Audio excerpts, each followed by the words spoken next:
Hello! How are you? So good. I'm glad. They're glad. We're all glad. And let's talk about Zillow, because really it's bigger than Zillow. Once upon a time, buying or selling a home was simple. Not easy, no, but simple. You found a real estate agent. They held the keys, literally and figuratively.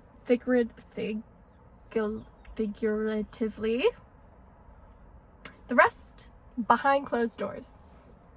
Then came along Zillow. The plot twist nobody was ready for. And a friend to the consumer, a very, very complicated friend to everyone else. So, but love it or hate it, here's the truth. Zillow did not break real estate. The internet did. And now, ready or not, the next chapter is here. 3 shifts you can't ignore, even if you wanted to. Number 1, the power shift. It belongs to the consumer now. So the highest paid people in the next 5 years, they're probably going to be very comfortable with technology. They're going to be adaptable. They're going to ride this wave correctly of this shift that's happening because of AI and how everything's shifting in industries. So they have to be adaptable. The people who are adaptable are going to do well these next 5 years. And they're going to be obsessive about client experience online, just as much as in person. So yes, your next client will be Googling you before they call you. Yes, they're browsing their homes at midnight, and then they expect you to meet them where they are and protect them while you do it. This is your new white glove service. High tech, high care, high trust.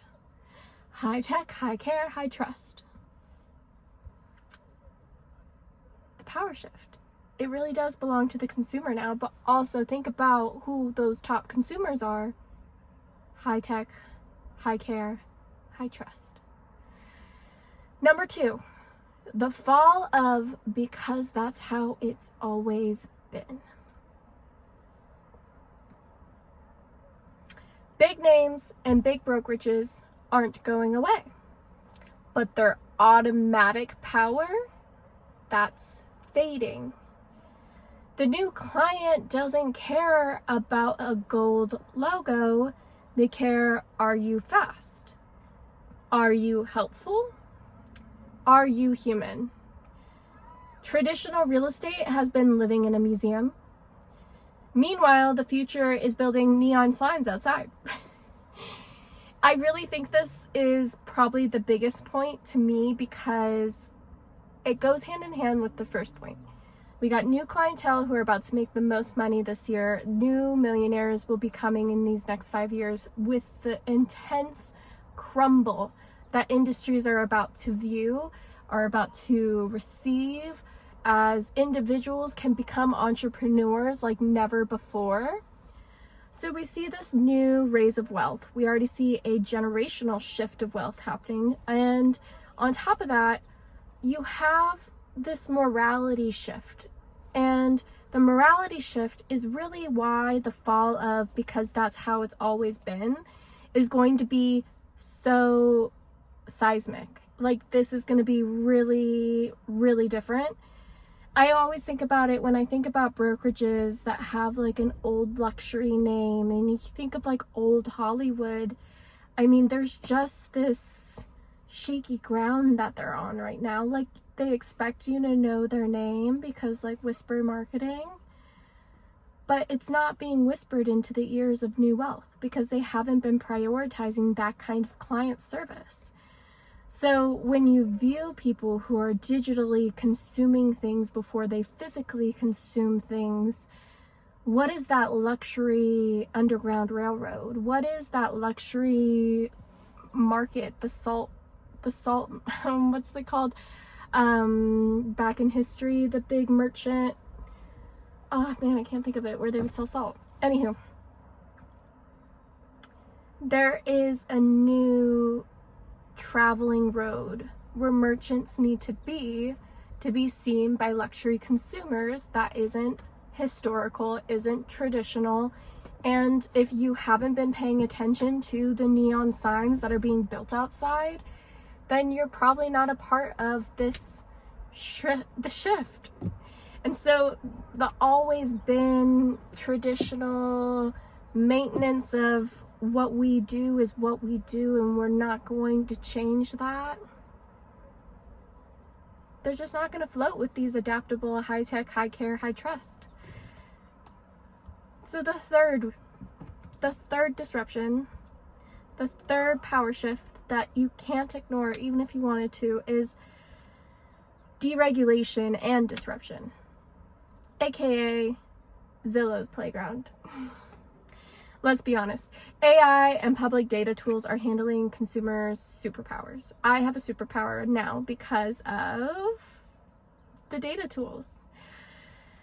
MLS gates cracked. If you don't know what MLS is the private network where real estate agents need a license to publish and view uploaded content on that website. And that website has uploaded content of information of properties that are for sale, and it has very in-depth information that goes further in depth than Zillow.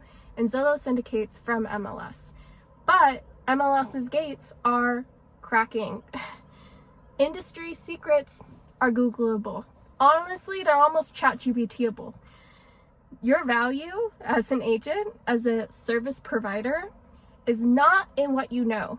The internet knows what you know. It has been published. You have learned what you know from published material. So of course the internet knows what you know. Stop being protective about things that you learned from someone else. Stop. What you hold value in is how you guide. So here's the catch. More freedom means more fraud. More information means more confusion. And more DIY buyers means more mistakes to clean up. Agents who thrive next are not salespeople, but safekeepers. So I know that I can make all these decisions as a buyer. And because there's so much information for me to go through, and I obviously at the time when I need to buy a home, need to spend more time on work so that I can have enough money to pay for that home, your service is still of value to me. But I can Google, I can fact check you, I can do all these things. Why should I give you any service, a commission? Why should you receive any payment at all? The things that I care about are the things that I need help with. And the things that I need help with are getting rid of chances for fraud, lowering my feeling of confusion, and making sure there's no mistakes that I have to clean up, especially financially. So you safeguarding the process, safeguarding my information, and safeguarding my investment. This is where you, as a service provider, need to hone in. But if you were to say Zillow is a friend or a foe, you're asking the wrong question. The real question is, are you evolving fast enough? Are you building a business for tomorrow's client or yesterday's? The future isn't coming. It's already here.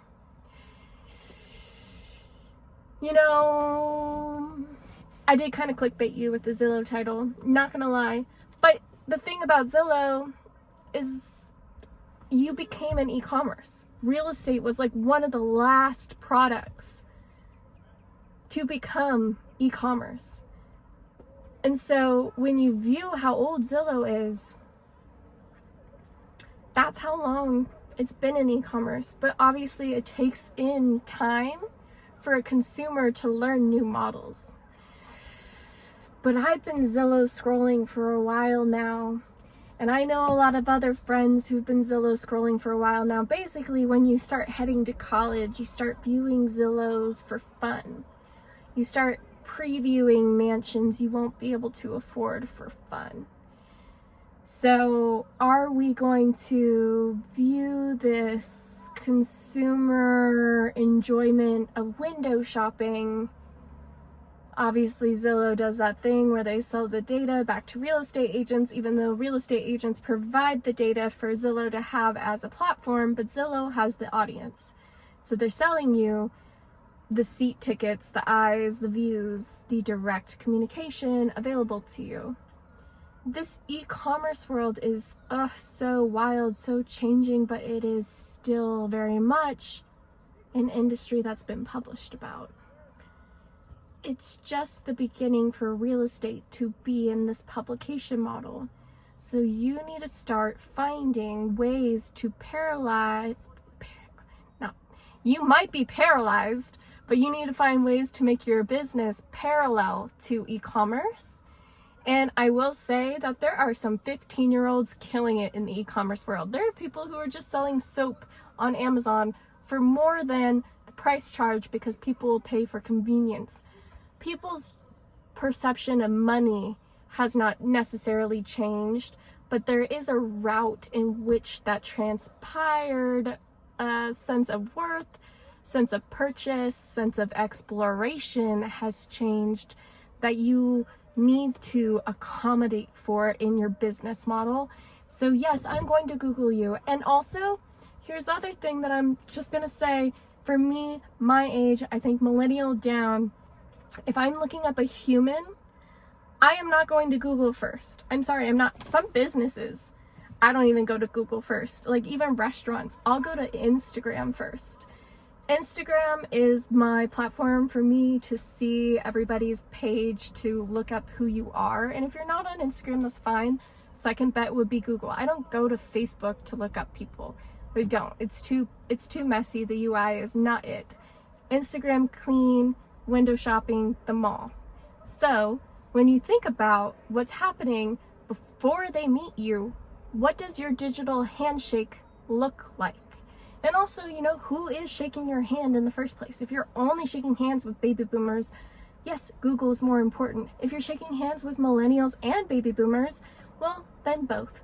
And if you're shaking hands with millennials and Gen Zs, or you want to be, you need to be focusing on your social medias too. So e-commerce, you are a human. Therefore, how you do e-commerce needs to be human-led, but also digital. There's so many thoughts and so many more to come. And I hope this episode was a little bit helpful. If you are building anything that is smart, human, and actually helpful, leave a comment below. I'd love to hear about it. And let's chat again soon. Gibbs. Thanks for being here. Good luck with your week. Mwah. Bye.